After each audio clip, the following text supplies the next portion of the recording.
এই গাছটির মূল্য কোটি টাকার থেকেও বেশি।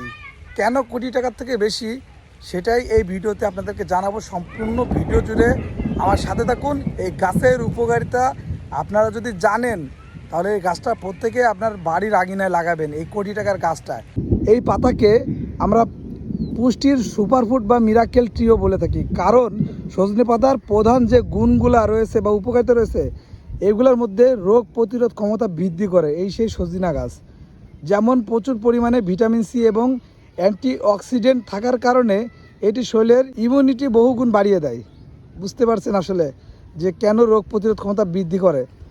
এছাড়া এই সজনে পাতার যে গুণ সেটা হলো এতে দুধের চেয়ে বেশি ক্যালসিয়াম রয়েছে, যা হাড়ের ক্ষয় রোধ করে এবং দাঁত ভালো রাখে।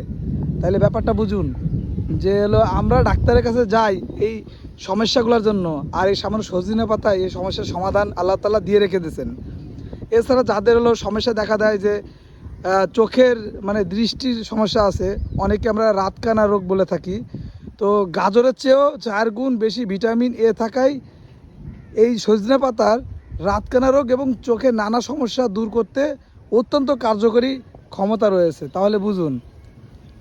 এছাড়া রক্তশূন্যতা দূর করতে সজনে পাতার বিকল্প ভূমিকা রয়েছে। কি কারণে জানেন? কারণ সজনে পাতায় উচ্চ মাত্রায় আয়রন থাকে, যা রক্তের হিমোগ্লোবিন বাড়ায় এবং রক্তশূন্যতা দূর করতে সাহায্য করে। তাহলে বুঝুন যে কেন এই সজনে পাতা এত দামি। তাছাড়া যাদের বর্তমান দেখা যায় ডায়াবেটিস কোলেস্টেরল নিয়ন্ত্রণ থাকে না, তারা সজনে পাতা খেলে এটা অবশ্যই নিয়ন্ত্রণে চলে আসে। এটি রক্তের শর্করার মাত্রা ও খারাপ কোলেস্টেরল কমায়, ডায়াবেটিস নিয়ন্ত্রণে একটি চমৎকার কাজ করে। এতে থাকা ফাইবার বা আঁশ হজমে সাহায্য করে, যা কোষ্ঠকাঠিন্য থেকে আপনার মুক্তি দেয়। তার মানে এই সজনে পাতার যে গুণাগুণগুলা, এই গুণাগুণগুলোর মধ্যে এইগুলা আমি যেগুলো বললাম বা বলার চেষ্টা করলাম এগুলো অন্যতম। তাই আমাদের সকলের উচিত এই সজনে পাতা খাওয়া। আর খাওয়ার নিয়মটা আমি যদি আপনাদেরকে বলি, খাওয়ার নিয়ম হলো সজনে পাতা শাক ভাজি করে খাওয়া যায়, ডাল বা স্যুপে মিশিয়ে খাওয়া যায়। এছাড়া পাতা ভালো করে শুকিয়ে গুঁড়ো বা মোরিঙ্গা পাউডার যেটা বলে থাকি আমরা, এটা করে সালাদ বা গরম পানিতে মিশিয়ে চা হিসেবে আপনারা সেবন করতে পারেন। তবে একটা বিষয় মাথায় রাখবেন যে অতিরিক্ত সজনে পাতা হলো আবার খাওয়া যাবে না, যেটা ভালো দিকও আছে খারাপ দিকও আছে।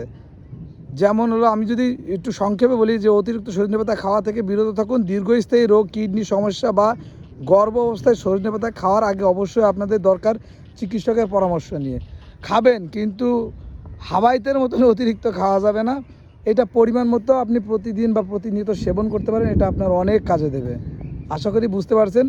তো সবাই আপনারা আপনার বাড়ির আঙিনায়, যে আমাদের বাড়ির আঙিনায় এই সজনে গাছটা আছে, তো আপনারাও চাইলে এই সজনে গাছটা লাগাইতে পারেন। আপনারা এটাকে অনেকে সজনে গাছ বলে, সজিনা গাছ বলে, ঠিক আছে, মোরিঙ্গা গাছ বলে, যে নামে চিনেন না কেন, এই অনেকগুলো নাম থাকলেও এর কাজ কিন্তু খুবই কার্যকারী।